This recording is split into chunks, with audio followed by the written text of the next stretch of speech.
Hey guys, welcome back to another one of my videos. Now today I've got something a little bit different for you. We are doing a quick-fire Q&A. Now over the past couple of weeks I asked you guys to send over your questions via Instagram and via YouTube. So you've done that, thank you very much. I really appreciate it. It's actually allowed me to put this video together. So I'm just going to take the opportunity to answer all of your questions in one single video, and we'll do it as quickly as we possibly can. Now before we get started, please remember to smash the like button. It will really help the YouTube algorithm, and hit subscribe if you haven't done so already, and hit the bell notification if you want to be notified of all of the future releases. Now without further ado, let's jump into it. So how long have you been building websites? Easy, 10 years. Ed says, pineapple on a pizza? No, I'm not a fan of pineapple on pizza. Mamita, I think that's your name, says, what kind of contract to sign with clients? If you could share a full video on how to onboard clients and how to get them to sign a contract. Okay, Mamita, okay. There is actually a video on the channel which is showing you my onboarding process. Go and check that one out. But essentially I use tools like HelloSign to get them to sign the contract. What is your open rate on video outreach? So my open rate actually varies depending on the strategy that I'm testing, but at the moment it's up at like 80-90%. The open rate is really, really good. The response rate is around 50%, so I'd say that's pretty high as well. How many videos do you send before you get a new client? A lot. So this does vary, but you need to be consistent with it. So this month I signed up a new client just by sending only 12 videos. Other times I've had to send a good 30 or 40. You know, it's the nature of the beast. How old are you? 30. Going on 31. How do you grow a thicker skin when sending outreach emails? I'm a pussy with rejection. Mate, you've just got to do it. You've got to do it. The more you do it, the rejection's fine. It's a no is apparently as good as a yes. At least you know where you stand. Don't take it to heart. Anything that you do with the email outreach, you've got to remove all emotion. With any outreach, just don't attach any emotion to it. That's how you grow a thicker skin. Do you listen to music while working? Yeah, of course. Actually depends on what I'm doing, will depend on the type of music that I'm listening to. If I'm designing, for example, I listen to anything. I like hip hop. If I need to concentrate, then actually I listen to Brain FM, which is just random soothing noises. What programs do you use to design? Adobe XD all the way.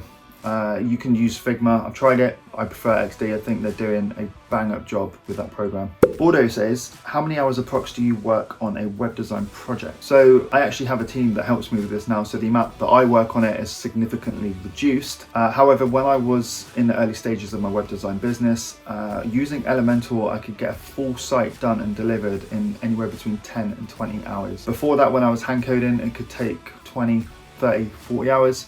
Depending on the size of the site. Ahmed says, what is the fastest way to get clients on autopilot? Yeah, I'll let you know when I've figured that one out. But I'd probably say you're going to need to spend some money in either paid media advertisement to advertise your business, whether it's through Facebook or Google, or hire a virtual assistant maybe that can take care of your outreach strategy, and therefore it's on autopilot. Jose, or Jose, I apologize if I get it wrong, says, what kind of yoga do you practice, and is it really working for you? So, great question. I think vinyasa flows and free flows and full body stretches. I actually just have an app where I can go in and just choose what lesson I want to do that day. But I'm as stiff as cardboard. Years of bodybuilding, weight training and exercising has made my muscles really tight. So I've actually spent a good 6 months now trying to loosen them back up. I can finally touch my toes, which is a huge plus for me. So yes, it's working. Try it. Do you use Elementor to build websites? I do. There's a couple videos on the channel that talks about Elementor, so go and check those out. Gordo says, usually how many clients can a beginner have per month? Well, to be honest, lots depends here. Depends how good you are at sales, how good you are with your outreach, or how consistent you are with it, how many businesses you're reaching out to, how many conversations you're having. But ultimately, like as a beginner, there's no reason why you can't be signing 1 to 2 new clients each month. How much CSS or plugins do you use on your websites? It varies, but I do use CSS on the websites if I need some additional styling that Elementor doesn't give me. Plugins wise, again, depends on the project and the website's functionality that's required, but top 3 plugins though I'd say is Elementor or Elementor Pro, WordFence for security, and also Croco Blocks to give you that additional custom functionality with your WordPress websites. Darcy with 3 Ys says, would you be able to outsource your web design work, more so finding the right support and building your team.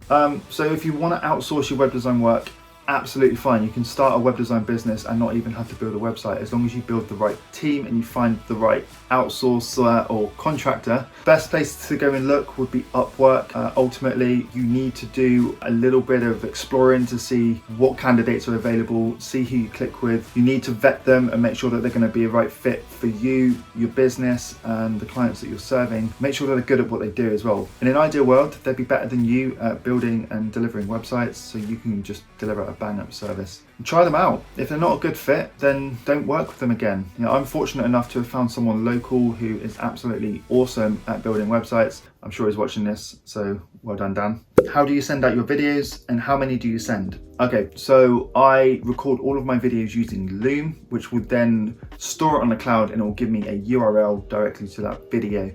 I can then add that URL into my email. If I'm using Gmail, which I am, Gmail is smart enough to put a little video thumbnail of your video, so when it's sent to the user, they can see that it's actually a video of their website and not just some spammy link. So I send my videos out via email. I put them in an automated sequence, so if I don't hear back from them, they'll get a follow-up email, and I send 4 extra follow-ups, and hopefully in that time they will respond.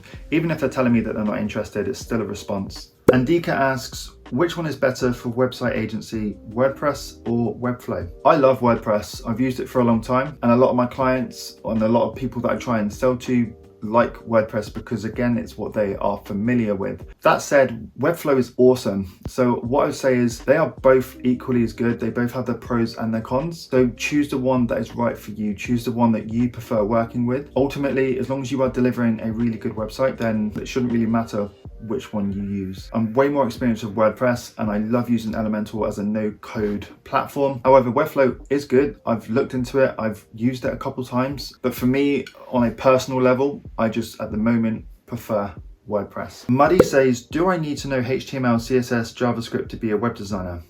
No, you don't, but it is a really good starting point. If you can just understand the basics of those front-end programming languages, it's going to allow you to understand perhaps the limitations that exist within web design when you are designing your website projects. And if you ever need to add a little bit more to your websites, you're going to know how, because you have that low level of understanding of those 3 languages. The thing is with web design now, with all of the no-code options that are available, you can produce fucking awesome websites with no coding skills whatsoever. So as long as you know how to design a website, you can use these tools to build that website in either WordPress, Webflow, Wix, whatever program or provider that you want to use, you are able to do so. So answer to that, no, you don't, but it definitely helps. Sam asks, should I niche down when starting out? Yes, you should, but maybe not in the way that you think.